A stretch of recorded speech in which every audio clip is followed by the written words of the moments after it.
So guys, इस video में हम इनकम फ्रॉम सैलरी चैप्टर को कवर करेंगे। मैं डायरेक्ट क्या कराऊंगी, प्रैक्टिकल। जो भी थ्योरी है इससे रिलेटेड, जितनी भी थ्योरी है वो हम क्वेश्चन के साथ साथ करेंगे। तो मैं बिना किसी इंट्रोडक्शन के, बिना कोई इंट्रोडक्शन दिए, इनकम फ्रॉम सैलरी की बिना कोई इंट्रोडक्शन दिए मैं आपको डायरेक्ट स्टार्ट करा रही हूँ प्रैक्टिकल क्वेश्चन। जैसे जैसे जो थ्योरी का पॉइंट आएगा हम उस पर स्विच करेंगे। जब जब थ्योरी का पॉइंट आएगा प्रैक्टिकल में, जब जब थ्योरी यूज़ होएगी, कंसेप्ट यूज़ होएगा, तब तब हम क्या करेंगे, उसी टाइम थ्योरी पे स्विच करेंगे। ठीक है जी। उसका कोई काम नहीं है ना, मैं आपको पहले सारी थ्योरी बताऊं, फिर प्रैक्टिकल क्वेश्चन कराऊं, फिर प्रैक्टिकल क्वेश्चन करते टाइम फिर थ्योरी पे लेके जाऊं आपको, तो वो क्या है, वो वेस्टेज ऑफ टाइम है। तो जैसे जैसे क्वेश्चन में थ्योरी का पार्ट आता जाएगा हम वैसे वैसे उसी टाइम पे स्विच कर जाएंगे। तो मैं आपको क्या कराऊंगी जी, इलस्ट्रेशन नंबर 2 से। इसमें इलस्ट्रेशन नंबर 1 भी दिया हुआ है जो कि किसी काम का नहीं है, मतलब इसका कोई आगे जो फुल फ्लैज क्वेश्चन आता है हमारा उसमें कोई यूज़ नहीं है इसका। तो हम डायरेक्ट इलस्ट्रेशन नंबर 2 से शुरू करेंगे। आप में से कईयों के कॉलेजेस में टीचर ने इलस्ट्रेशन नंबर 2 भी नहीं कराया होगा। जो मैं क्वेश्चंस करवा रही हूँ वो भी नहीं कराए होंगे। डायरेक्ट मे बी 6th या 12th इलस्ट्रेशन से शुरू कराया हो आपको, लेकिन मैं तो इलस्ट्रेशन नंबर 2 से कराऊंगी। ठीक है जी। देखो इलस्ट्रेशन नंबर 2 में क्या लिखा हुआ है। कहता है mister Vivek passed his MBA on 15th June 2020 and joined his first job on 15th July for rupees 40,000 including allowances. Find out his salary for the assessment year 2021 to 2022। तो कहता है जो मिस्टर विवेक है उसने पास आउट किया है MBA 15 जून को। 15 जून 2020 को वो क्या कर रहा है, अपनी MBA कंप्लीट हो गई उसकी, और वो जॉब ज्वाइन कर रहा है 15 जुलाई को। तो जब वो 15 जुलाई को जॉब ज्वाइन कर रहा है तो उसकी तनख्वाह कितनी है, 40,000 रुपये। ठीक है। जो इंक्लूडिंग अलाउंसेस लिखा हुआ है उसको भी इग्नोर करो, वो इस चैप्टर में हमने अलाउंसेस ही पढ़ने हैं। सारे चैप्टर में अलाउंसेस, परक्विजिट्स, सारा यही पढ़ना है। तो अभी के लिए उसको इग्नोर करो क्योंकि अभी अलाउंसेस आगे आने हैं, तो हम ब्रीफ डिटेल में हम उसको करेंगे। तो 40,000 रुपये उसकी क्या है, तनख्वाह है। कहता है जी find out his salary for the assessment year 2021 to 2022।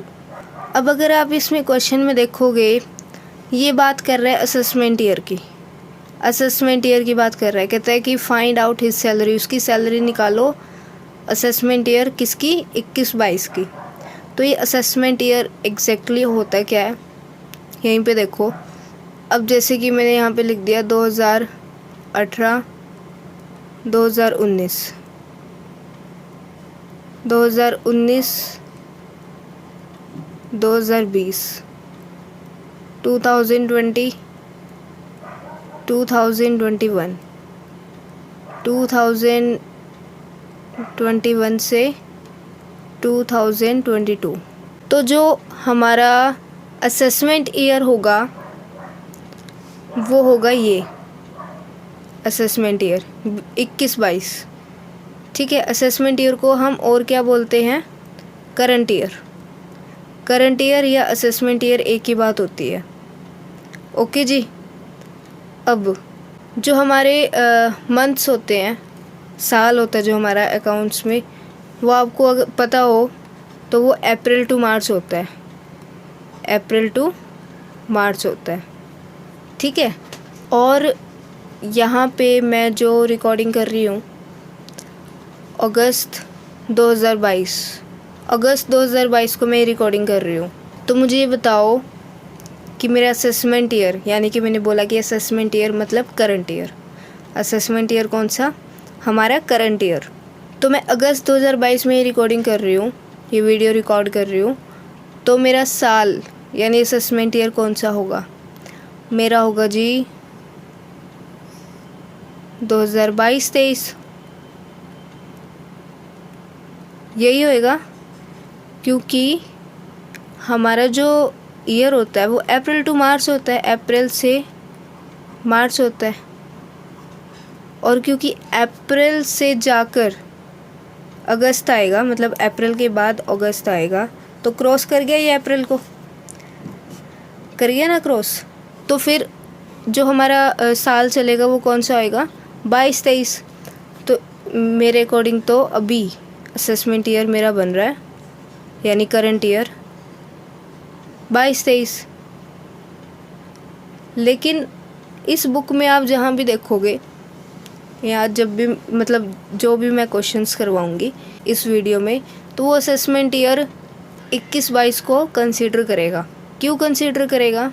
क्योंकि अभी मैं अगस्त में इसको रिकॉर्ड कर रही हूँ, और ये जो बुक है ये बिल्कुल न्यू है, न्यू एडिशन है बिल्कुल, ठीक है। मार्केट से जो न्यू बाय करते हैं ना, वो बुक है ये। तो अगस्त, अभी सेशन शुरू हुआ था, जो सेमेस्टर है जून के आसपास, जून जुलाई के आसपास। तो जून या जुलाई यहाँ पे ये सेशन शुरू हुआ था। तो यहाँ पे तो आपके पास बुक आ चुकी है न्यू वाली, ये बुक न्यू वाली आपके हैंड्स में आ चुकी है, यानी कि मेरे हाथों में। अब इससे 2-3 महीने पहले आ गई होगी ये मार्केट में बुक, 2-3 महीने पहले आ चुकी होगी ये बुक मार्केट में। उससे पहले जो ये राइटर्स हैं, ऑथर हैं, सॉरी पब्लिशर है ना, हाँ राइटर भी और पब्लिशर भी, ये इस बुक में जब चेंजेस कर रहे होंगे, अमेंडमेंट्स कर रहे होंगे, जो जो चीज़ें चेंज हुई है वो कर रहे होंगे, पब्लिशर इस बुक को प्रिंट कर रहे होंगे, इसकी कॉपियाँ छप रही होगी। तो खुद सोचो, मैं बोल रही हूँ कि अगस्त में मैं ये रिकॉर्डिंग कर रही हूँ और ये सेशन जुलाई में शुरू हुआ था और ये बुक न्यू है। तो 2-3 महीने पहले मार्केट में आ गई होगी, उससे पहले कुछ महीने लग के उन्होंने अमेंडमेंट्स जो हुई है वो बुक में भी डाली होंगी, चेंजेस किए होंगे बुक में, किए होंगे या नहीं किए होंगे, है ना, किए होंगे, डेफिनेटली किए होंगे। तो जब ये बुक बना रहे होंगे तो हो सकता है तब चल रहा हो जनवरी या फरवरी का महीना चल रहा हो, है ना, हो सकता है ना, जनवरी 2022 चल रहा हो या फरवरी 2022 चल रहा हो, या फिर हो सकता है दिसंबर भी चल रहा हो, दिसंबर 2021 चल रहा हो। तो अब मार्च के बाद, मार्च जैसे ही क्रॉस करेगा मार्च 2022, तो अप्रैल से तो नया ईयर शुरू हो जाता है, तो वो 22-23 हो जाएगा जैसे ही अप्रैल मार्च क्रॉस होएगा। तो ये बुक मुझे नहीं पता कौन से मंथ में बना रहे थे, मे भी हो सकता है दिसंबर में बना रहे हो, जनवरी में बना रहे हो या फरवरी में बना रहे हो। तो ये पिछला महीना चला गया ना, मार्च के बाद आएगा ना हमारा 22-23, अप्रैल से शुरू होएगा 22-23।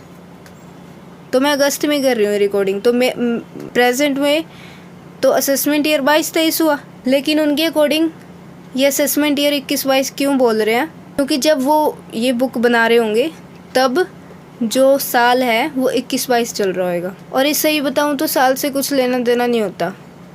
असेसमेंट ईयर आपको जो मर्ज़ी दे दो, प्रीवियस ईयर जो मर्ज़ी दे दिया जाए, लेकिन अगर आपको ये पता है कि क्वेश्चन कैसे निकलेगा, कंसेप्ट पता है आपको, कंसेप्ट की क्लैरिटी है, तो आपका क्वेश्चन ईजिली हो जाएगा। ठीक है जी। अब असेसमेंट ईयर मैंने बताया करंट ईयर होता है, असेसमेंट ईयर करंट ईयर होता है हमारा। अभी यहाँ पे मैं एग्जांपल ले रही हूँ, जैसे 2019-20 है, 2020-21, 2021-22, 2022-23। मेरे अकॉर्डिंग तो 22-23 चल रहा है अभी, लेकिन इस बुक के अकॉर्डिंग तो असेसमेंट ईयर क्या चल रहा है इसका 21-22।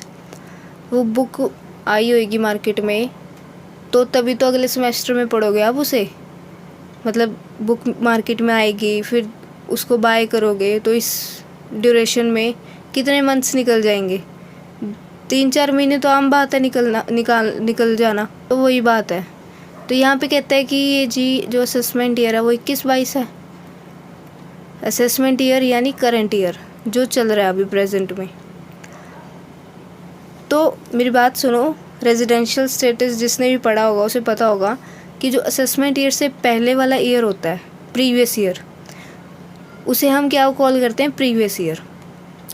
जो असेसमेंट ईयर को इमीडिएटली फॉलो कर रहा होता है वो साल, कौन सा साल, जो असेसमेंट ईयर को फॉलो कर रहा होता है इमीडिएटली, उसे बोलते हैं हम प्रीवियस ईयर।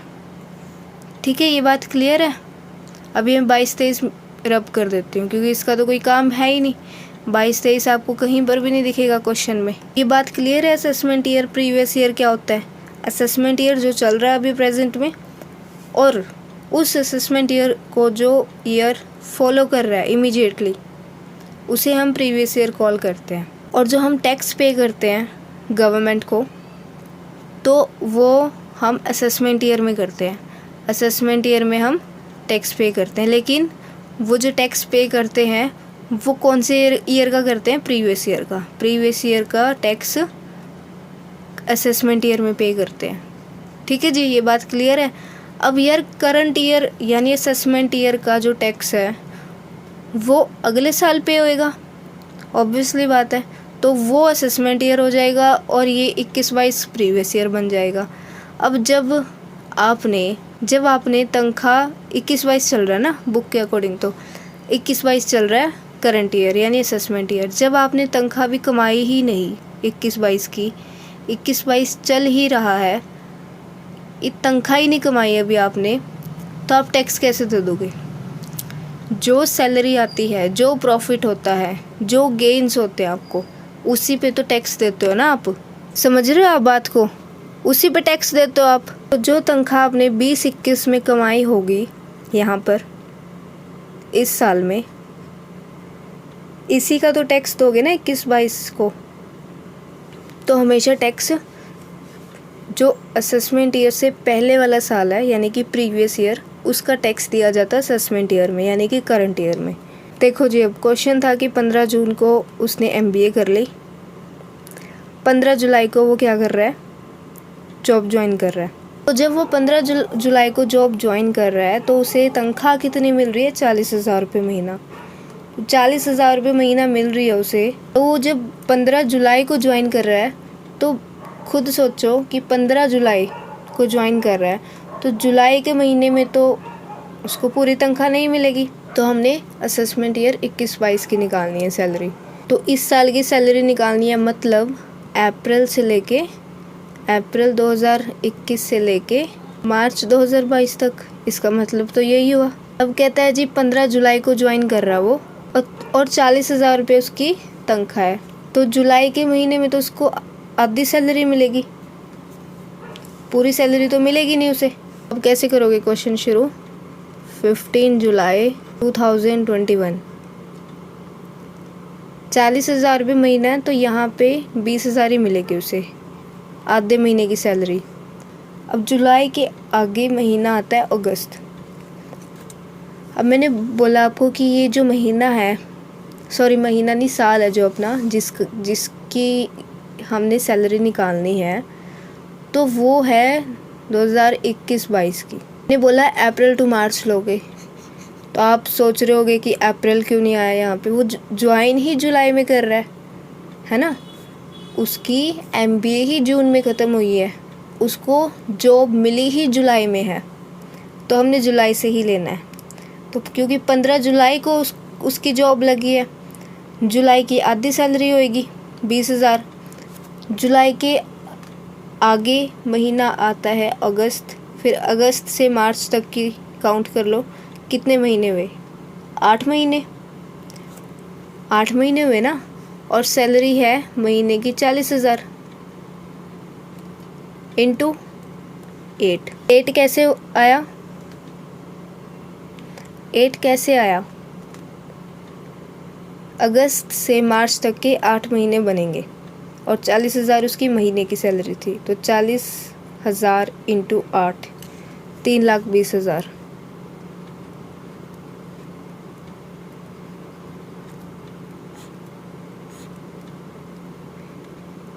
$3,40,000। ये क्या आ गई उसकी? ये आ गई जी टोटल सैलरी।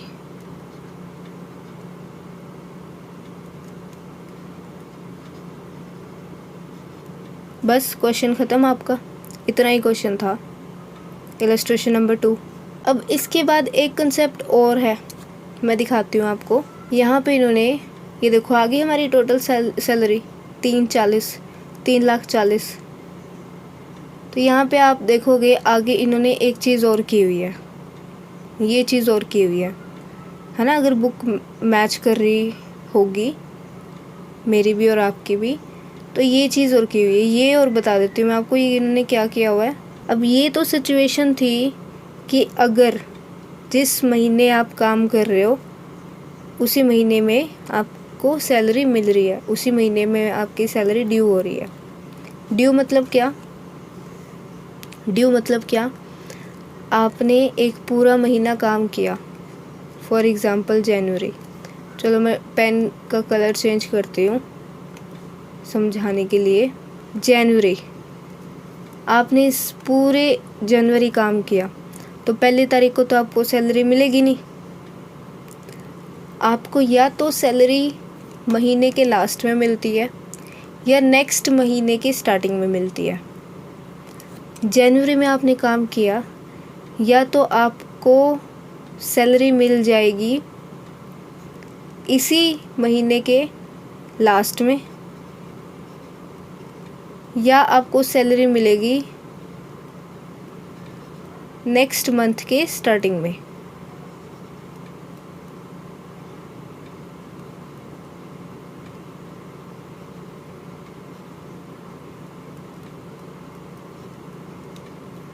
समझ रहे हो आप बात? मैं इस जनवरी की बात कर रही हूँ, जनवरी महीने में काम किया आपने, तो इस महीने के बारे में बात कर रही हूँ मैं सिर्फ।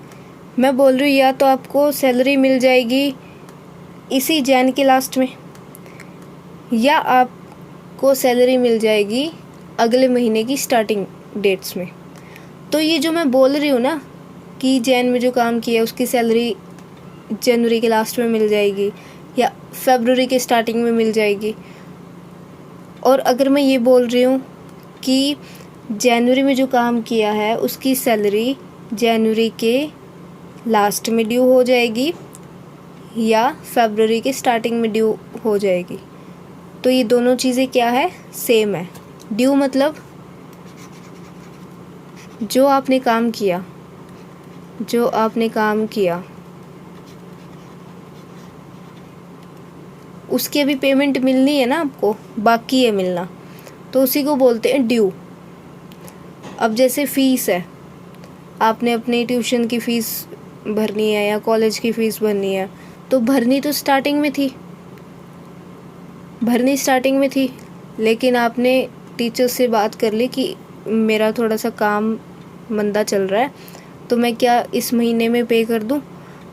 तो आप जब वो पे करोगे अपनी फ़ीस, अपने बच्चों की फ़ीस, ट्यूशन फ़ीस या कॉलेज फ़ीस, तो वो कौन सी पेमेंट करोगे आप? ड्यू पेमेंट, ड्यू फ़ीस पे करोगे आप। कौन सी फ़ीस पे करोगे? ड्यू, क्योंकि वो चीज़ आपकी पहले ही बनती थी पे करनी, लेकिन आप बाद में पे कर रहे हो, या आपको बाद में मिल रही है, या आप पे कर रहे हो पैसे, या आपको पैसे मिल रहे हैं बाद में मिल रहे हैं, तो उसी को बोलते हैं ड्यू। ठीक है जी, उसी को बोलते हैं ड्यू। तो अब ड्यू वर्ड में कोई कन्फ्यूज़न नहीं होनी चाहिए। तो जो हमने ये किया क्वेश्चन, इसमें तो क्या था, जिस महीने में आप काम कर रहे हो उसी महीने में आपको सैलरी मिल रही है, उसी महीने में सैलरी ड्यू हो रही है, उसी महीने के लास्ट में। स्टार्टिंग में तो मिलती नहीं सैलरी, जैसे जनवरी में आपने काम करना शुरू किया, तो इस केस में कब वो शुरू कर रहा है? जुलाई। तो जुलाई की स्टार्टिंग में तो 15 या 16 तारीख को तो मिल नहीं जाएगी उसे। जब वो पूरा जुलाई काम कर लेगा तो जुलाई के लास्ट में ड्यू होगी या अगस्त के स्टार्टिंग में ड्यू होगी। तो ये तो केस था, जिस महीने में काम किया उसी महीने में सैलरी मिल रही है, ये केस उसका था। जिस महीने में काम किया उसी महीने में क्या मिल रही है? सैलरी मिल रही है, उसी महीने में सैलरी ड्यू हो रही है। लेकिन अगर केस आ जाता है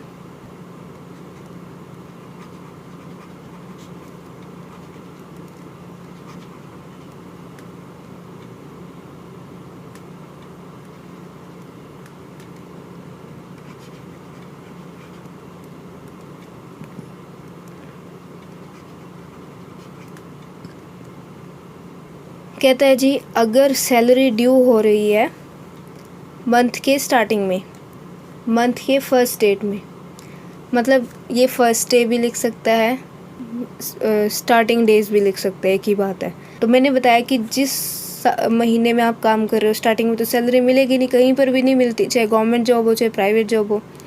या तो महीने के लास्ट में ड्यू होती है या अगले महीने की स्टार्टिंग में 1 तारीख को मिल जाती है, किसी को अगले महीने की 1 तारीख, 5 तारीख, 8 तारीख, 10 तारीख ऐसे मिलती है, या किसी किसी को उसी महीने में लास्ट में मिल जाती है। तो ये तो ऊपर वाला केस था कि अगर आपकी सैलरी ड्यू हो रही है लास्ट डे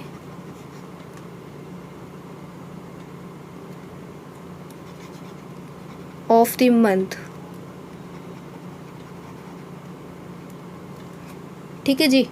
अब नीचे देखते हैं इसका क्या ट्रीटमेंट होगा। अगर सैलरी जिस महीने में काम करके उस महीने में ना मिल रही हो उसके अगले महीने में मिल रही हो, अगर तनख्वाह जिस महीने में काम किया है उस महीने में ना मिलके अगले महीने की स्टार्टिंग में मिल रहे हो, तो क्या होगा, तो कैसे क्वेश्चन निकलेगा। यहाँ पे लिखते हैं पहले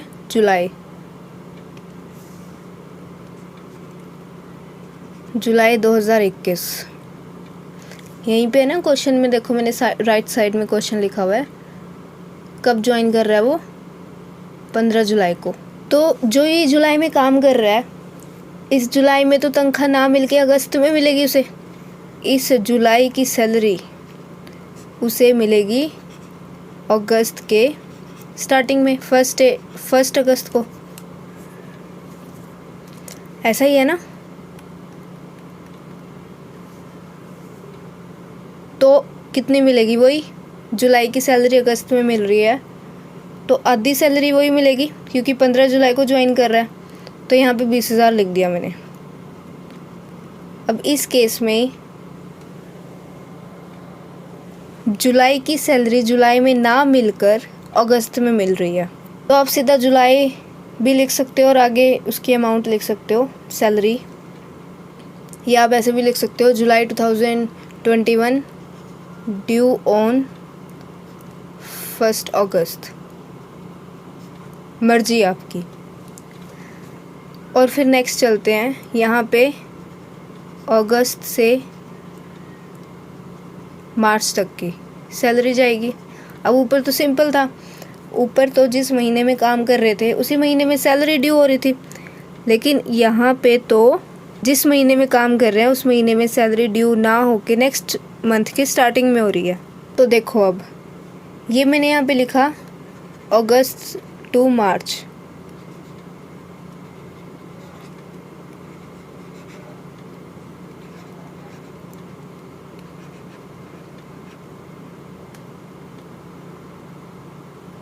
यही महीने हैं हमारे पास, अगस्त, सितंबर, अक्टूबर, नवंबर, दिसंबर, जनवरी, फरवरी, मार्च। अब अगस्त की सैलरी अगस्त में ना मिलके सितंबर में मिल रही है, तो एक सैलरी ये होगी, एक महीना ये हो गया। अब सितंबर की सैलरी सितंबर में ना मिलके अक्टूबर में मिल रही है, 2, 3, 4, 5, 6, 7। अभी जो मार्च की सैलरी मिल रही है उसे, मार्च में जो काम किया उसकी सैलरी मार्च में ना मिलके नेक्स्ट ईयर अप्रैल आता है ना मार्च के बाद, तो अप्रैल नेक्स्ट ईयर में चला गया, तो मार्च की सैलरी मार्च में ना मिलके उसे अप्रैल में मिल रही है, तो वो अप्रैल की सैलरी हम इस साल में नहीं लेंगे, वो नेक्स्ट ईयर में ही काउंट करेंगे। तो इस अगस्त की सैलरी, ये जो अगस्त है यहाँ पे, इसकी सैलरी उसे कहाँ मिल गई, यहाँ पे नहीं, मतलब अगस्त में जो सैलरी मिली है अगस्त के महीने में वो जुलाई की मिली है, तो वो चीज़ बता रही हूँ मैं।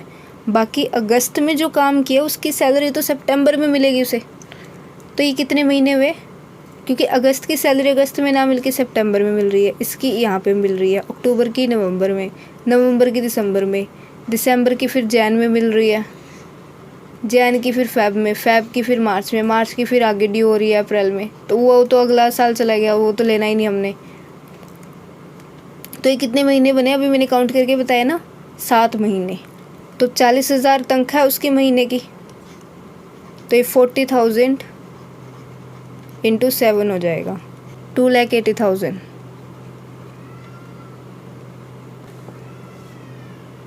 कितनी आ गई इसकी टोटल सैलरी? 3 लाख रुपीज़।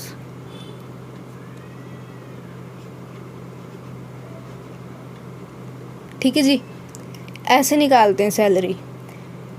अगर जिस महीने में वो काम कर रहा है सैलरी उसी महीने में मिल रही है तो कैसे निकालोगे? जैसे मैंने ऊपर बताया, जैसे मैंने यहाँ बताया। और अगर जिस महीने में काम कर रहे हो उस महीने में सैलरी ना मिलकर अगले महीने की स्टार्टिंग में मिल रही है तो कैसे निकालोगे? ऐसे। ठीक है, तो वो केस था last day of the month, जिस महीने में काम किया उसी महीने में सैलरी मिल गई आपको। और नीचे वाला क्या था? Salary is due on first day of the month. तो होप ये क्वेश्चन आपको क्लियर होगा। नेक्स्ट क्वेश्चन पे चलते हैं। इसमें जो चीज़ याद करने वाली है वो ये है कि जो हमारा साल होता है वो होता है अप्रैल टू मार्च, ये मेन है। तो आपको जो भी साल दिया होगा 2019-20 दे रहा है, 20-21 दे रहा है, 21-22 दे रहा है, तो उसमें आपने महीने कौन से ध्यान रखने हैं? अप्रैल टू मार्च, उसके बीच के, अप्रैल से लेके मार्च तक के महीने। तो ये देखो जी, पहले केस में 3,40,000 तनख्वाह आ रही थी इसकी टोटल, और इसमें 3 लाख, हमने भी 3 लाख, हमारी भी 3 लाख निकली है। ठीक है जी, ऊपर 3,40,000 और नीचे में 3 लाख। फिर नेक्स्ट क्या कह रहा है ये? नेक्स्ट आपको ये एग्ज़ाम्पल दे रहा है, एक मिस्टर ए है, इसमें एग्ज़ाम्पल दिया हुआ है और फिर उसके बाद इलस्ट्रेशन नंबर 3 है। तो हम पहले एग्ज़ाम्पल करेंगे फिर इलस्ट्रेशन नंबर 3 करेंगे। देखो जी, इसमें मैंने आपको पहले ही चीज़ बतानी है इंक्रीमेंट की। इंक्रीमेंट की बात कर रहा है इसमें, तो इंक्रीमेंट ये दिया हुआ आपको, ये। तो जो दो हमारी बड़ी बड़ी अमाउंट्स होती है ना, ये वाली और ये वाली, जो दो बड़ी बड़ी अमाउंट्स के बीच में छोटी अमाउंट दी होती है वो क्या होता है? इंक्रीमेंट। जो दो बड़ी बड़ी अमाउंट्स के बीच में छोटी अमाउंट होती है उसे इंक्रीमेंट बोलते हैं। अब इसका मतलब क्या है? इसको पे स्केल भी बोलते हैं, ग्रेड स्केल भी बोलते हैं। तो अगर पे स्केल ये दिया हुआ है या ग्रेड ये दिया हुआ है तो इसका मतलब है कि जब एम्प्लॉई या कोई भी पास आउट बच्चा जॉब पे लगा होगा तो उसकी जो सैलरी है वो स्टार्टिंग में 12,000 होगी। ये जो पहली अमाउंट दिख रही है ना आपको 12,000 की, ये सैलरी बता रहा है। फिर इंक्रीमेंट जो लगता है वो साल में एक बार ही लगता है, हर साल लगता है इंक्रीमेंट, साल में एक बार। तो 12,000 पे वो लगा, तो ठीक 1 साल बाद इंक्रीमेंट लगेगा। कितने का? मैंने बताया, दो अमाउंट्स के बीच में जो छोटी अमाउंट होती है वो इंक्रीमेंट होती है, पर्टिकुलरली वो इंक्रीमेंट होता है।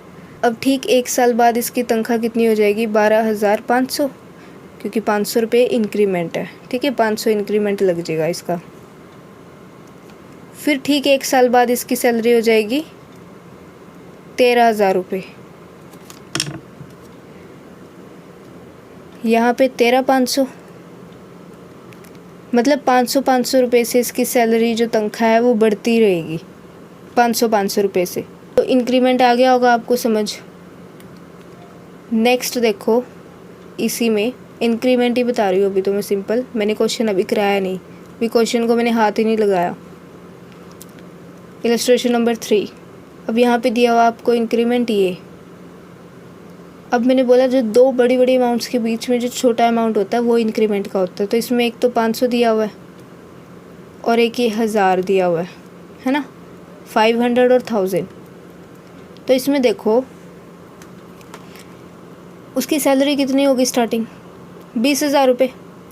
अब 20,000 उसकी सैलरी होगी, ठीक 1 साल बाद 500 का इंक्रीमेंट लगेगा और उसकी सैलरी हो जाएगी 20,500। फिर ठीक 1 साल बाद 20,500 के बाद कितनी हो जाएगी? 21,000। फिर 21,500 हो जाएगी। तो 500 कब तक बढ़ेगी? उसकी सैलरी है 20,000, यहाँ से पता चला मुझे 20,000।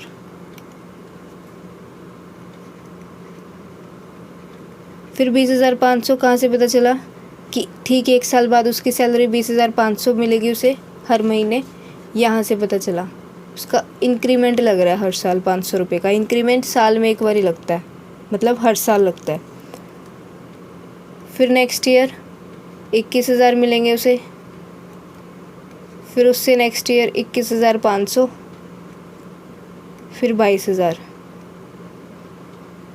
अब उसे 22,500 नहीं मिलेंगे, क्योंकि इसमें देखो ग्रेड स्केल में कहता है जी जब उसकी 22,000 तनख्वाह हो जाएगी तो फिर इंक्रीमेंट कितने का लगेगा? 1,000 रुपये का। 1,000 रुपये का इंक्रीमेंट लगेगा। तो अब उसकी तनख्वाह सीधी 22,000 से ठीक 1 साल बाद 23,000 हो जाएगी। 1 साल बाद ठीक 24,000 हो जाएगी। ठीक है जी, पता चल गया इंक्रीमेंट का मतलब क्या होता है। इंक्रीमेंट पे स्केल में कैसे देखना है, वहाँ से उसकी सैलरी भी आपको पता चल जाएगी। अब क्वेश्चन शुरू करते हैं। तो पहले मैंने आपको कराना है ये एग्जांपल। पहला हमारा यहाँ पे काम है इंक्रीमेंट निकालना। इंक्रीमेंट निकालना पहले हमने, ठीक है जी। अब वो 1 सितंबर को ज्वाइन कर रहा है, 1 सितंबर 2016 को वो जॉब ज्वाइन कर रहा है। तो ठीक 1 साल बाद क्या डेट आएगी यहाँ पे? 31/8/2017। अब इसमें इसकी सैलरी कितनी है? या ये रहा पे स्केल आपको दिया हुआ, ये रहा। इंक्रीमेंट 500 है, सैलरी पता चल रही है हमें ये है 12,000। तो यहाँ पे तो इसकी सैलरी 12,000। फिर क्योंकि 1 सितंबर को इंक्रीमेंट लग रहा है, 1 सितंबर को ही होगा ना इसको 1 साल पूरा। अब 1 सितंबर 2016 को अगर कंप्लीट वो कर रहा है, ज्वाइन कर रहा है, तो 1 सितंबर 2017 को ही इसका पूरा 1 साल होगा। और मैंने बताया कि इंक्रीमेंट साल में लगता है ना। तो इसलिए मैंने यहाँ पे 31/8/2017 लिखा। अब यहाँ पे फिर 1 सितंबर 2017 से 31 अगस्त 2018 सैलरी कितनी होगी? 12,500। क्योंकि यहाँ पे हमें पता चल रहा है कि इंक्रीमेंट कितने का लगना है? 500 रुपये का। फिर आगे 1 सितंबर 2018 से 31 अगस्त 2019 उसकी सैलरी हो जाएगी 13,000। अब क्वेश्चन में कह रहा है ये कि सैलरी निकालनी है प्रीवियस ईयर 2021 प्रीवियस ईयर की सैलरी निकालनी है। तो हमें 2021 तक की यहाँ पे सैलरी हमें निकालनी पड़ेगी, क्योंकि हमें सैलरी चाहिए ना। अभी हमने पिछला क्वेश्चन किया, इसमें तो हमें सैलरी यहाँ पे डायरेक्ट दी हुई थी। ये क्वेश्चन में देखो सैलरी डायरेक्ट दी हुई थी, हमें दी हुई थी ना डायरेक्ट। लेकिन उसमें तो हमें पे स्केल दिया हुआ है, सैलरी दी नहीं हुई, तो हमें निकालनी पड़ेगी सैलरी। फिर 1 सितंबर, अब 1 सितंबर क्यों ले रही हूँ मैं? क्योंकि 1 सितंबर को ही ये ज्वाइन कर रहा है। तो 1 सितंबर 2016 को ज्वाइन कर रहा है, तो 1 सितंबर 2017 को ही इसका पूरा 1 साल होएगा और फिर उसे इंक्रीमेंट मिलेगा। तो इसलिए 1 सितंबर के हिसाब से ले रहे हैं हम। जो हमारा ईयर है, ईयर हम क्या लेते थे? अप्रैल टू मार्च लेंगे, यही लेंगे। जब आगे इसका 2021 की सैलरी निकालेंगे अप्रैल टू मार्च ही लेंगे। लेकिन जो इंक्रीमेंट है वो तो इसी हिसाब से निकलेगा जिस हिसाब से इसने जॉब, जिस महीने में जॉब ज्वाइन की है। अब 1 सितंबर 2019 से 31 अगस्त 2020 तो कितनी सैलरी जाएगी इसमें? 13,500। फिर 1 सितंबर 2020, 31 अगस्त 2021, 14,000। अब मुझे ये बताओ खुद सोच के दिमाग लगा के कि नेक्स्ट ईयर की सैलरी निकालनी यहाँ पे ज़रूरी है या इंक्रीमेंट, जो भी कॉल करो आप इसे, जो भी बोलो, इंक्रीमेंट निकाल रहे हैं हम यहाँ पे, सैलरी भी निकाल रहे हैं। और ये महीने की सैलरी है, ये जो साल है ना यहाँ पे, ये जो साल है ना 16 से 17, 17 से 18, तो ये जो सैलरी लिखी हुई है आगे, ये महीने की सैलरी है, साल की सैलरी नहीं है। खुद सोचो, साल की सैलरी थोड़ी होएगी 12,000, महीने की होएगी, तो ये महीने की सैलरी है। तो मैं आपसे ये क्वेश्चन पुट कर रही थी कि मैं यहीं तक रुक गई 20-21 तक, क्या मैं यहाँ पे 1 सितंबर 2021, 31/8/2022 की भी सैलरी लिखूँ यहाँ पे, इंक्रीमेंट लगा के सैलरी लिखूँ यहाँ पे, इस साल की भी कितनी होएगी, या उसकी ज़रूरत नहीं है? नहीं है जी ज़रूरत उसकी। क्वेश्चन में देखो ना, सैलरी कैलकुलेट करनी है 20-21 की, और 20-21 की यहाँ पर ख़त्म हो गई। हमें 2020-21 तक की सैलरी यहाँ पे पता चल गई, उसकी 14,000 रुपये महीना है। तो इसलिए अगले साल की सैलरी मैं यहाँ पे नहीं लिखूँगी। देखो जी, कैलकुलेट करते हैं।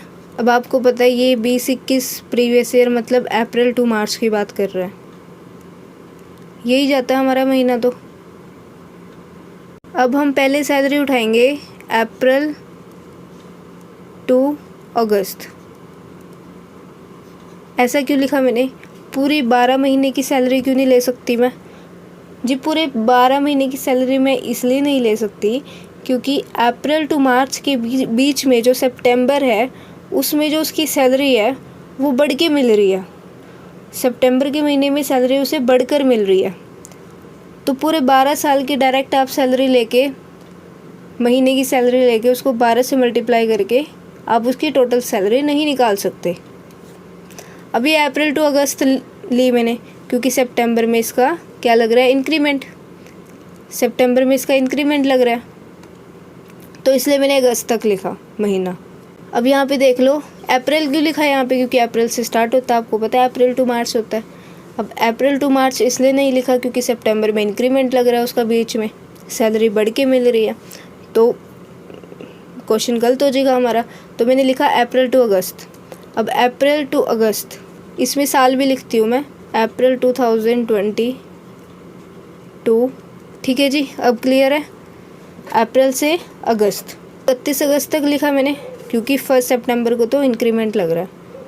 अब अप्रैल से अगस्त तक के मंथ काउंट कर लो, 5 महीने बनेंगे।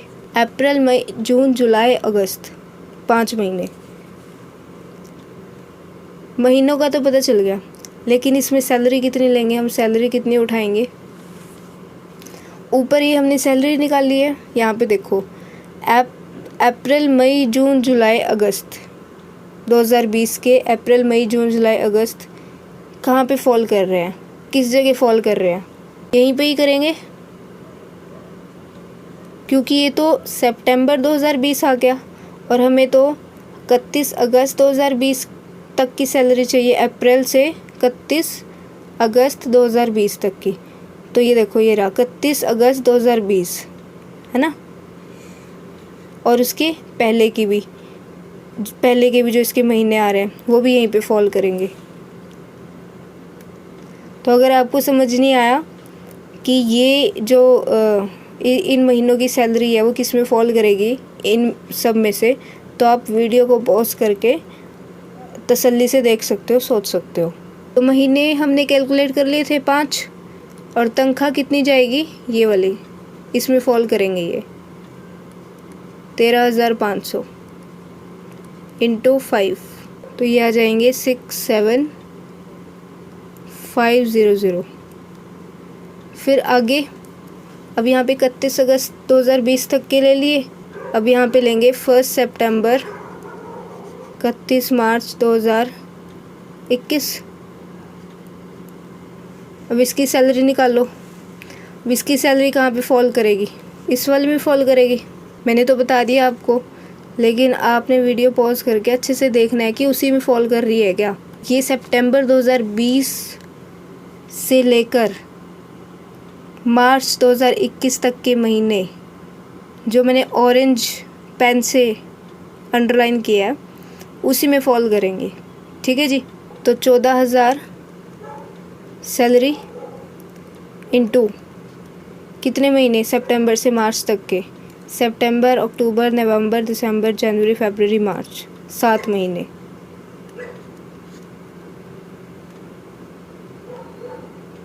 तो 14,000 इंटू 7, 98,000, ये आ गई जी आपकी टोटल सैलरी।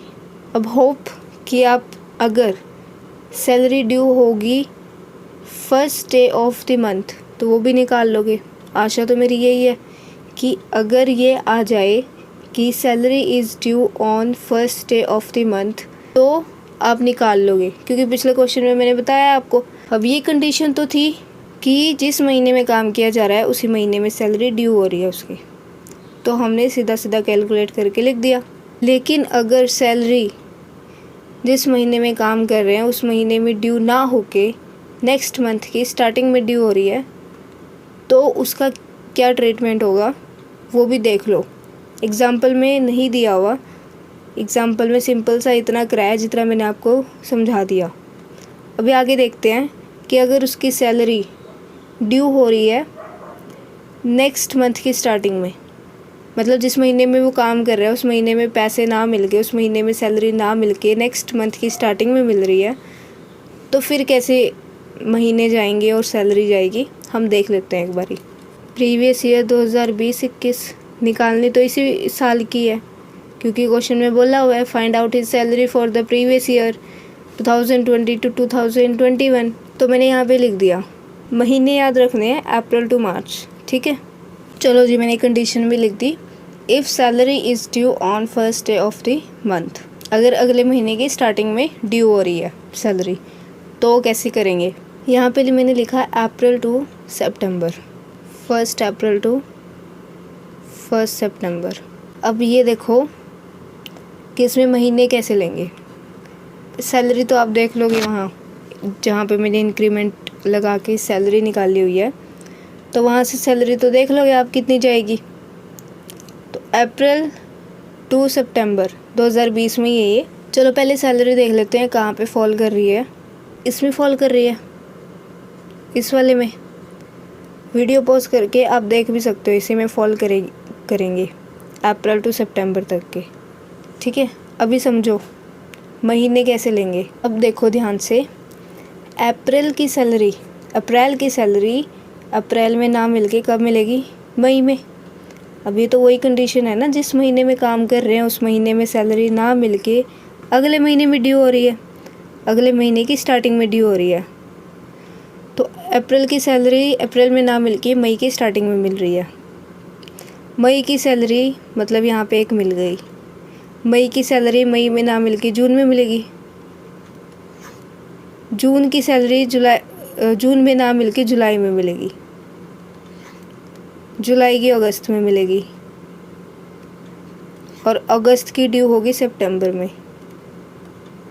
बेशक सितंबर को इंक्रीमेंट लग रहा है, बेशक सितंबर में सैलरी बढ़ के मिलेगी, लेकिन आप मुझे ये बताओ सोच के, जो सितंबर में सैलरी मिलेगी, जो सितंबर में सैलरी ड्यू होगी, क्या वो सैलरी बढ़ के मिलेगी या पुराने वाली मिलेगी।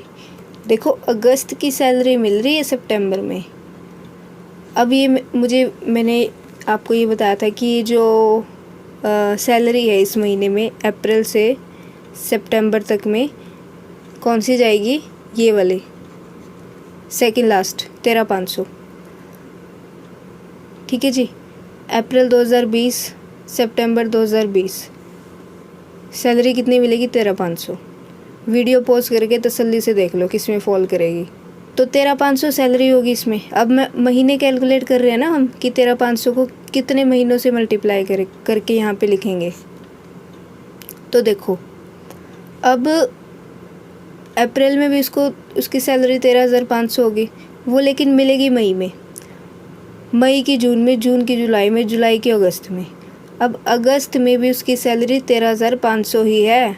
इंक्रीमेंट तो 1 सितंबर को लगा है, और जो इंक्रीमेंट 1 सितंबर को लग रहा है वो इंक्रीमेंट सितंबर में ना मिलके अगले महीने में मिलेगा, अक्टूबर में मिलेगा। 1 अक्टूबर को ड्यू होगा। अब जो 1 अक्टूबर को उसकी जो सैलरी मिलेगी वो 14,000 मिलेगी उसे, क्योंकि 1 सितंबर को इंक्रीमेंट लग गया, और अक्टूबर में जो सैलरी मिल रही है उसे वो सितंबर की मिल रही है। तो जो सितंबर में उसको सैलरी मिल रही है वो उसको सैलरी अगस्त की मिल रही है, लेकिन अगस्त में उसकी सैलरी 13,500 ही है, और वो ड्यू हो रही है सितंबर में, 1 सितंबर को ड्यू हो रही है।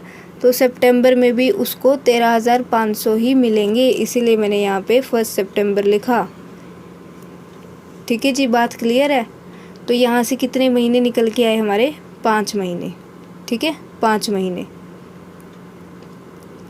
अप्रैल की ना मिलके, अप्रैल की सैलरी अप्रैल में ना मिलके मई में मिल रही है, तो मई से काउंट करना शुरू करेंगे। मई, जून, जुलाई, अगस्त, सितंबर, 5 महीने। सितंबर क्यों काउंट किया? क्योंकि सितंबर में बेशक इंक्रीमेंट लग रहा है, लेकिन वो इंक्रीमेंट लग के अक्टूबर में मिलेगी वो सैलरी इंक्रीमेंट वाली 14,000। सितंबर में तो 13,500 ही रिसीव करेगा वो अगस्त की। तो 5 महीने हो गए। तो यहाँ पे 13,500 इंटू 5, 67500।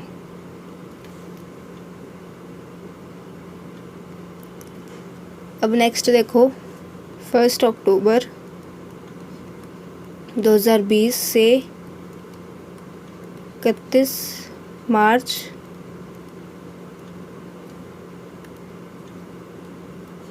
2021 महीने देखो, अक्टूबर, नवंबर, जनवरी, फरवरी, मार्च। क्या उसे अक्टूबर में सैलरी ड्यू होगी? उसकी अक्टूबर में सैलरी ड्यू होगी? हाँ जी होगी। कौन सी होगी? सितंबर वाली। जो सितंबर की हमें सैलरी ली थी हमने, यहाँ पे जो हमने सितंबर की सैलरी ली थी वो अगस्त की थी। वो अगस्त की सैलरी सितंबर में मिल रही थी, लेकिन अक्टूबर में उसकी जो सैलरी मिल रही है वो सितंबर की ड्यू हो रही है अक्टूबर में, तो ये तो लेंगे। नवंबर की सैलरी भी लेंगे, क्योंकि अक्टूबर की सैलरी अक्टूबर में ना मिलके नवंबर में मिल रही है, और नवंबर की सैलरी मिल रही है जैन में, और जैन की सैलरी मिल रही है फेब में, और फेब की सैलरी ड्यू हो रही है मार्च में, और मार्च की सैलरी ड्यू हो रही है अप्रैल में। मार्च की सैलरी, क्योंकि मार्च तक तो हमारा साल ख़त्म होता है, बेशक मार्च की सैलरी अप्रैल में जाके मिल रही है, लेकिन हम उसे नहीं लेंगे इसमें, क्योंकि मार्च में हमारा जो ईयर है वो ख़त्म हो गया। अब यहाँ से आपको कुछ समझ में आया? यहाँ से आपको कुछ दिमाग में कुछ बात आई कि यहाँ पे जब हमने सैलरी ली थी अप्रैल टू सितंबर, इस वाले में अप्रैल टू सितंबर, जब हमने सैलरी काउंट करनी शुरू की थी मई से, तो मुझे ये बताओ कि हमने लिया था अप्रैल, मई, जून, जुलाई, अगस्त और सितंबर, यही लिया था हमने। मैंने बोला था अप्रैल की सैलरी मई में मिलेगी, मई की सैलरी जून में मिलेगी, तो हमने यहाँ से काउंट करना शुरू किया था। अप्रैल की मई में, मई की जून में, 2, 3, 4, 5 ऐसे मंथ काउंट करने हमने शुरू किए थे। तो अब मुझे यहाँ से ये बताओ, जब ये हम अक्टूबर टू मार्च कैलकुलेट कर रहे हैं, और मैंने बोला कि सितंबर की सैलरी हमने वहाँ पे ले ली, अब सितंबर में जो सैलरी मिल रही थी वो अगस्त की मिल रही थी, तो इसलिए हमने उसके अकॉर्डिंग ले, लेकिन जो सितंबर की सैलरी ड्यू होगी वो अक्टूबर में होगी, इसीलिए हमने अक्टूबर की सैलरी यहाँ पे भी नहीं लिखा कि 1 महीना ही हो गया। अक्टूबर की नवंबर में मिलेगी, नवंबर की जनवरी में, सॉरी दिसंबर खा गई मैं, यहाँ पे दिसंबर भी ऐड कर लो।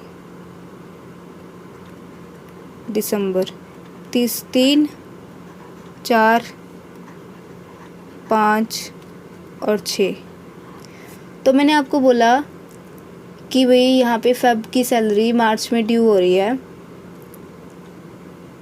और मार्च की सैलरी अप्रैल में मिल रही है, तो क्या यहाँ पे अप्रैल में उसको मार्च की सैलरी नहीं मिल रही होगी? यहाँ पे मिल रही होगी ना?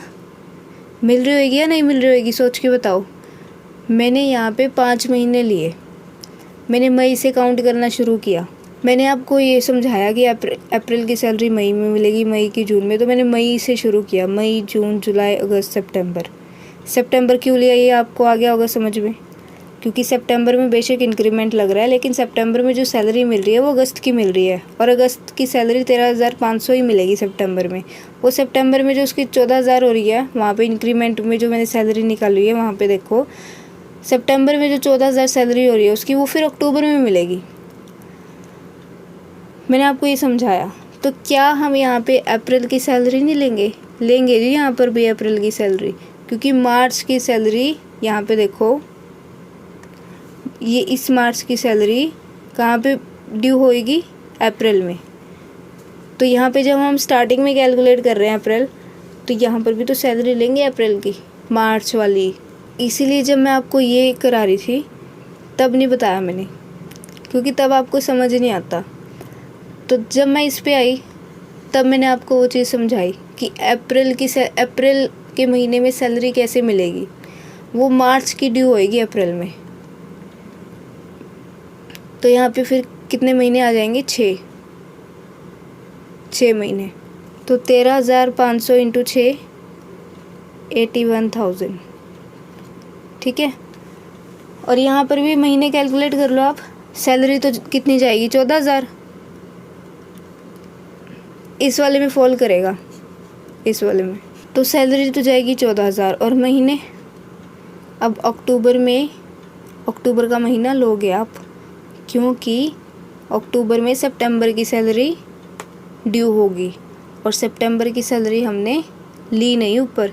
हमने जो यहाँ पे सितंबर की सैलरी ली है ना, सितंबर जो लिया है, ये लिया है क्योंकि अगस्त की सैलरी सितंबर में मिल रही है, और यहाँ पे अक्टूबर इसलिए लेंगे क्योंकि सितंबर की सैलरी अक्टूबर में मिल रही है।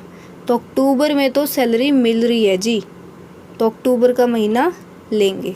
अक्टूबर, नवंबर, दिसंबर, जनवरी, फरवरी, मार्च, कितने महीने हुए? 6 महीने। और जो मार्च की सैलरी अप्रैल में ड्यू हो रही है वो नहीं लेंगे हम, क्योंकि अप्रैल अगला साल चला गया। तो 14,000 इंटू 6, 84,000। इसको प्लस कर दो, 1,65,000। तो ये आ गई इसकी टोटल सैलरी। अगर इसको सैलरी जिस महीने में काम कर रहा है उस महीने में ना मिलके अगले महीने में ड्यू हो रही है, तो इसकी सैलरी जाएगी 1,65,000। तो इसके आगे हमारे पास इलस्ट्रेशन नंबर 3 है। बिल्कुल सेम ऐसा ही है जैसे हमने ये एग्ज़ाम्पल किया है, एंड अभी जो ये इलस्ट्रेशन नंबर 2 करके हटे हैं, बिल्कुल सेम डिट्टो ऐसा ही है। तो मैं आपको इलस्ट्रेशन नंबर 3 भी समझा देती हूँ, एक्सप्लेन कर देती हूँ। उसके बाद जो ये क्वेश्चन नंबर 2 आप देख रहे हो, क्वेश्चन नंबर 2, ये आप खुद ट्राई करना, ठीक है। ये आप खुद ट्राई करना, क्योंकि जो मैंने आपको क्वेश्चंस करवाए हैं, अगर आप देखोगे, मैंने आपको कराया है इलस्ट्रेशन नंबर 2, है ना, इलस्ट्रेशन नंबर 2 ये वाला। उसके बाद मैंने आपको एग्ज़ाम्पल करवाया ये वाला। 2 ये हो गए, ये सेम टाइप है, जिन क्वेश्चंस की मैं बात कर रही हूँ बिल्कुल टाइप सेम है इनकी। एग्ज़ाम्पल हो गए 2, ये हो गए। इलस्ट्रेशन नंबर 3 अभी मैं करा रही हूँ, और उसके बाद 3 क्वेश्चन करने के बाद तो एक क्वेश्चन तो बनता है कि आप खुद निकाल के देखो, बिल्कुल डिट्टो सेम ऐसा ही, बस अमाउंट्स चेंज होंगी एंड डेट्स चेंज होएगी, बस और कुछ नहीं चेंज होएगा। तो अभी करते हैं इलस्ट्रेशन नंबर 3, उसके बाद फिर आप अपना निकाल के देखना ये वाला क्वेश्चन नंबर 2, ठीक है जी। क्वेश्चन कराने से पहले मैं चाहती हूँ कि आप खुद अपने लेवल पे इस क्वेश्चन को पढ़ो, वीडियो को पॉज करके अपने लेवल पे जितना समझ आता है, ठीक है। इससे रिलेटेड मैंने अभी पीछे क्वेश्चंस कराए हैं ना, तो इसको अपने लेवल पे रीड करो वीडियो पॉज करके, और जब रीड कर लोगे फिर रिज्यूम करके वीडियो को देखो, ठीक है। तो अपने लेवल पे पढ़ना बहुत ज़्यादा ज़रूरी है। अब देखो क्या है क्वेश्चन में, mister Patil was appointed as a manager on 1 July 2016। तो आपको पता है कि जो ग्रेड स्केल दिया हुआ है ये हमें ये दिया हुआ है ना, ये चीज़ें, और इसमें जो ये दो बड़ी बड़ी अमाउंट्स है इनके बीच में जो ये है इसको हम क्या बोलते हैं, इंक्रीमेंट, ठीक है। और ये 22,000 और 25,000 के बीच में भी है जो, ये भी क्या बनेगा अपना इंक्रीमेंट, 1,000 रुपये। इसका मतलब तो ये हुआ कि उसकी सैलरी कितनी है, ग्रेड पे स्केल से, ग्रेड स्केल है जो पे स्केल है वहाँ से हमें कितनी पता चल रही है इसकी सैलरी, 20,000। और हर साल आपको पता है बढ़ती है सैलरी, इंक्रीमेंट लगता है साल में एक बारी। तो इंक्रीमेंट कितना लग रहा है, 500 रुपये का। और कब तक लग रहा है इंक्रीमेंट 500 रुपये का, जब तक उसकी सैलरी कितनी नहीं हो जाती, 22,000 रुपये। जैसे ही उसकी सैलरी 22,000 होगी तो इंक्रीमेंट 1,000 रुपये का लगेगा, ठीक है। सेम जैसे अपन ने पहले किया ना, सेम वही चीज़ है। तो देखो अब कहते हैं कि इसको अपॉइंट किया जा रहा है 1 जुलाई 2016। अब 1 जुलाई 2016 को अपॉइंट हो रहा है तो एक साल कब होएगा, 1 जुलाई 2017। नेक्स्ट ईयर ठीक एक साल कंप्लीट होगा इसका जुलाई को ही, क्योंकि जुलाई को ही ज्वाइन कर रहा है ये 2016 को, तो 2017 को ही इसका एक साल होगा। तो पहला काम तो हमारा इंक्रीमेंट निकालना है, ठीक है। इंक्रीमेंट निकालते हैं यहाँ पे, 1 जुलाई को वो ज्वाइन कर रहा है 2016 को, तो ये 1 जुलाई 2016 से 30 जून 2017, ठीक है। 1 जुलाई 2016 से 30 जून 2017, तो ये हमारा हो गया 1 ईयर। अब इसमें अगर आप ध्यान से देखोगे, इसमें ना वो कहता है क्वेश्चन में कि विद 2 एडवांस इंक्रीमेंट, कि जो उसका ये ग्रेड स्केल है ना, इसमें उसको जो अपॉइंट किया जा रहा है as a manager mister Patil को, उसको 2 एडवांस इंक्रीमेंट दिए जा रहे हैं। मैंने बोला कि जो इंक्रीमेंट है वो साल में एक बारी सिर्फ लगता है, साल में एक बारी, लेकिन कभी कभी 2 भी लग जाते, कभी कभी 3 भी एम्प्लॉयर अपने एम्प्लॉय को इंक्रीमेंट कभी कभी ज़्यादा भी दे देता है। वो डिपेंड करता है कि उसकी स्किल्स कैसी है, वो कैसा कंट्रीब्यूट कर रहा है कंपनी में, है ना, उसकी वजह से कितनी कंपनी में प्रोग्रेस हो रही है, प्रॉफिट्स कितने हो रहे हैं। तो अगर कंपनी में कोई अच्छा काम करेगा तो एम्प्लॉयर क्या करता है, उसे एक इंक्रीमेंट, एक तो लगता ही लगता है, एक तो मिलेगा ही, तो एक की जगह कभी कभी 2 भी दे देता है और 3 भी दे देता है। तो पहली बात कह रहा है क्वेश्चन में कि इसके 2 एडवांस इंक्रीमेंट लग रहे हैं, सॉरी पहली बात कह रहे हैं कि 2 इंक्रीमेंट लग रहे हैं, और फिर दूसरी बात क्या है अपनी एडवांस में मिल रहे हैं।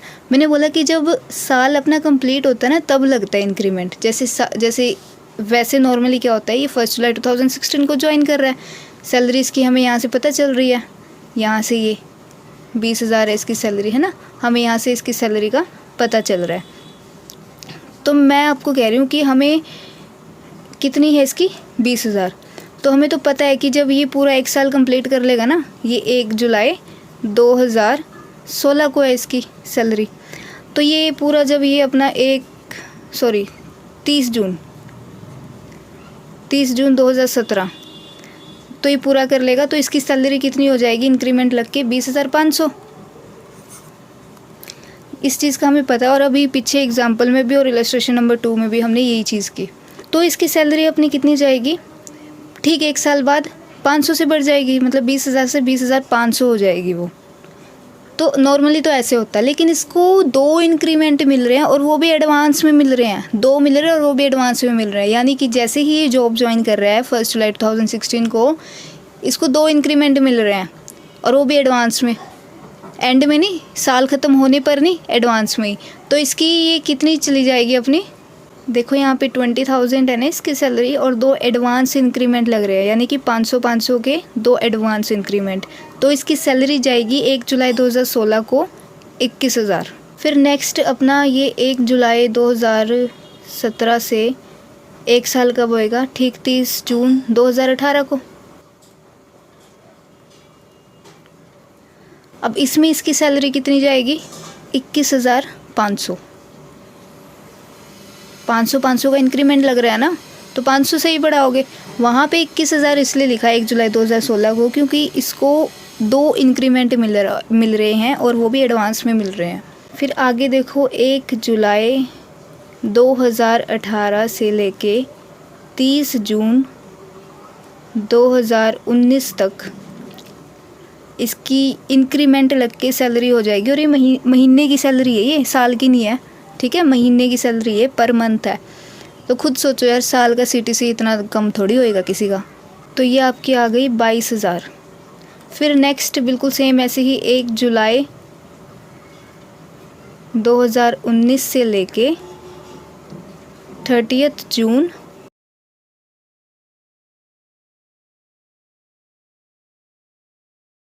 अब इसकी सैलरी 22,500 नहीं होएगी। अब इसकी सैलरी 22,500 इसलिए नहीं होगी क्योंकि इसका ग्रेड स्केल जो दिया हुआ है वहाँ पे देखो, जैसे ही इसकी सैलरी 22,000 होती है, ये देखो ये 22,000 होती है, तो इंक्रीमेंट कितने का लगेगा, 1,000 रुपये का, ठीक है। तो अब इसकी जो तनख्वाह है वो 1,000 रुपये से बढ़ेगी, तो यहाँ पे आ जाएगा 23,000। फिर नेक्स्ट 1 जुलाई 2020 से लेके 30 जून 2021, अब यहाँ पे इसकी सैलरी चली जाएगी सीधी 24,000, हज़ार से बढ़ेगी ना। अब मुझे ये बताओ, क्या अगले साल का निकालने की ज़रूरत है यहाँ पे? क्या 1 जून 2021 से 30 जून, सॉरी यहाँ पे जुलाई है ना, जुलाई 30 जून 2022, क्या मुझे इसकी सैलरी इंक्रीमेंट के साथ निकालने की ज़रूरत है? नहीं है जी। यहाँ पे देखो, क्वेश्चन रीड करो ध्यान से, क्या लिखा हुआ है, find out his salary for the previous year 2021। कहते हैं कि उसकी सैलरी निकालो 2021 की। तो ठीक है, हमें पता चल रहा है कि ये जैसे अपॉइंट हो रहा है तो इसकी 20,000 स्टार्टिंग सैलरी है, लेकिन हमें सिर्फ़ और सिर्फ 2021 की निकालनी है। तो हम 2021 में डायरेक्ट ऐसे 20,000 सैलरी लेके हम महीनों से 12 महीने होते हैं उससे मल्टीप्लाई करके नहीं निकाल सकते। क्यों नहीं निकाल सकते? पहली बात, एक तो इंक्रीमेंट लग रहा है, तो सैलरी 20,000 वहाँ पे दिख रहा है ग्रेड स्केल में कि 20,000 है, लेकिन वो इंक्रीमेंट हर साल उसका इंक्रीमेंट हो रहा है, हर साल इंक्रीमेंट लग रहा है सैलरी में। तो सैलरी हमें देखनी पड़ेगी कि भाई अगर 1 जुलाई 2016 को 20,000 है, 20,000 तो है नहीं क्योंकि उसको 2 एडवांस में इंक्रीमेंट दिए जा रहे हैं, यानी 1 जुलाई 2016 को जैसे ही उसको अपॉइंट किया जा रहा है 21,000 उसे सैलरी दी जा रही है, इंक्रीमेंट 2 इंक्रीमेंट उसके ऐड करके। तो हमें ये भी तो देखना पड़ेगा ना कि वो इंक्रीमेंट लग के ऐड करके हमारी यहाँ पे क्या कह रहा है कि find out his salary for the previous year 2020 to 2021, ये लिखा हुआ है। तो यहाँ पे जिस साल की आपने सैलरी निकालनी है यानी 2021 की, तो यहाँ पे क्या आपकी इंक्रीमेंट लगा के जो सैलरी पता कर रहे हो आप 2021 की फाइंड आउट करने के लिए, तो क्या आपने ये यहाँ पे सैलरी निकालने ली 2021 की, है ना। जो ये यहाँ पे लिख रहा है कि find out his salary for the previous year 2020 to 2021, तो 2020 टू 2021 में जो अपना महीना है वो कितने से कितने जाएगा? अप्रैल टू मार्च जाएगा, है ना, 1 साल ऐसे ही काउंट करते हैं हम। तो मुझे ये बताओ कि अप्रैल टू मार्च 2020-21 का क्या इसमें आ नहीं रहा, आपका कवर नहीं हो रहा? इस वाले में हो रहा है, डेफिनेटली कवर हो रहा है। ये देखो 30 जून 2021 तक ये सैलरी है इसकी।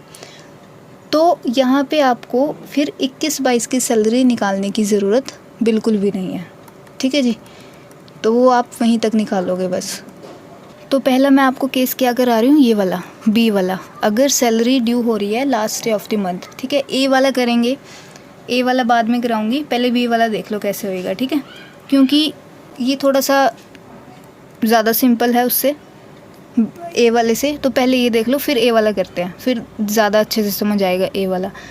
तो इसमें है कि सैलरी जिस महीने में वो काम कर रहा है उसी महीने के लास्ट में ड्यू हो रही है, उसी महीने की लास्ट में उसको सैलरी मिल रही है, ये वो वाला केस है। तो जो अपना इंक्रीमेंट है ना, वो ध्यान रखना कहाँ लग रहा है, वो कौन से महीने में लग रहा है, जुलाई में लग रहा है। तो यहाँ पे आप सैलरी कैसे लोगे, 1 अप्रैल 2020 से 30 जून 2020, ठीक है। जून तक क्यों लोगे, क्योंकि जुलाई में तो इंक्रीमेंट लग रहा है, जुलाई में तो उसकी सैलरी बढ़ रही है ना। इंक्रीमेंट लगेगा ना 500 रुपये का या 1000 का, वो देखेंगे हम ऊपर, तो वो बढ़ के मिलेगी उसे जुलाई से सैलरी। तो इसलिए अप्रैल टू जून लिया मैंने। अब देखो ऊपर, देखो किस में फॉल करेगी ये डेट्स, कौन से उसमें फॉल करेगी। ये है अपना 1 अप्रैल 2020 से 30 जून 2020, तो ये इस वाले में फॉल करेगी अपना, ठीक है, यानी 23,000 सैलरी। आप वीडियो पॉज करके ध्यान से देख भी सकते हो कि ये जो डेट्स हैं क्या वो इसी में फॉल कर रही है। वीडियो पॉज करके देखो और फिर रिज्यूम करके आगे जो मैं समझा रही हूँ समझो। तो ये हमने इंक्रीमेंट लगा के सैलरी निकाली ही इसलिए थी ताकि हम यहाँ से डायरेक्ट सैलरी देख सके और यहाँ पे फिर ईज़िली निकाल सके। तो 23,000 इन महीनों में वो सैलरी कितनी ले रहा है, 23,000 इंक्रीमेंट लग के इनटू।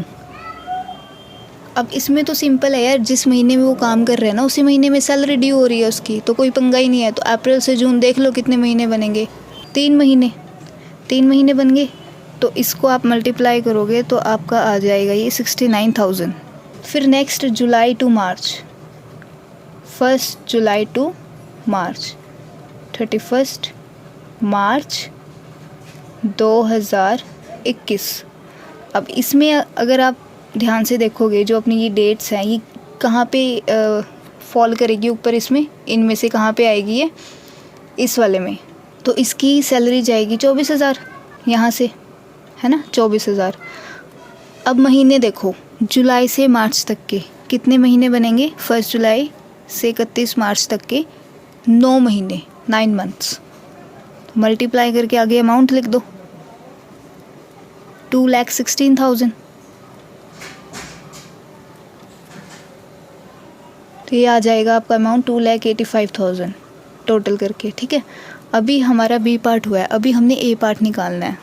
अभी ये केस है कि salary is due on 1st day of the month. अगर सैलरी मिल रही है जिस महीने में वो काम कर रहा है उस महीने में ना मिल के अगले मंथ की स्टार्टिंग में मिल रही है, अगले मंथ की 1st डे को उसकी सैलरी ड्यू हो रही है, उसको सैलरी मिल रही है, तो इस केस में अपना जो वही निकाल रहे हैं ना हम, प्रीवियस ईयर 2020-21 की ही निकाल रहे हैं, अप्रैल टू मार्च। अब 1 अप्रैल 2020 से जुलाई में इंक्रीमेंट लग रहा है ना, जुलाई में अपना इंक्रीमेंट लग रहा है। तो क्या मैं यहाँ पे, जैसे मैंने यहाँ पे ये केस निकाला था, यहाँ पे लिखा था अप्रैल टू जून, क्योंकि जुलाई से तो इंक्रीमेंट लग रहा था, तो 30 जून तक की ही लेंगे, क्योंकि जुलाई में तो इंक्रीमेंट लग रहा है, जुलाई में तो उसकी सैलरी बढ़ के मिल रही है। लेकिन हम यहाँ पे जून नहीं लेंगे। देखो उसका रीज़न क्या है, मैं यहाँ पे लिखूँगी 1 जुलाई 2020।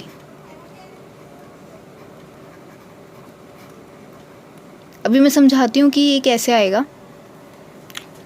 इसमें आप ये चीज़ देखो कि अपने एक महीने कौन कौन से हैं, अप्रैल, मई, जून, जुलाई, ठीक है। यहाँ पे अपना इंक्रीमेंट लग रहा है, इसमें इंक्रीमेंट लग रहा है। अब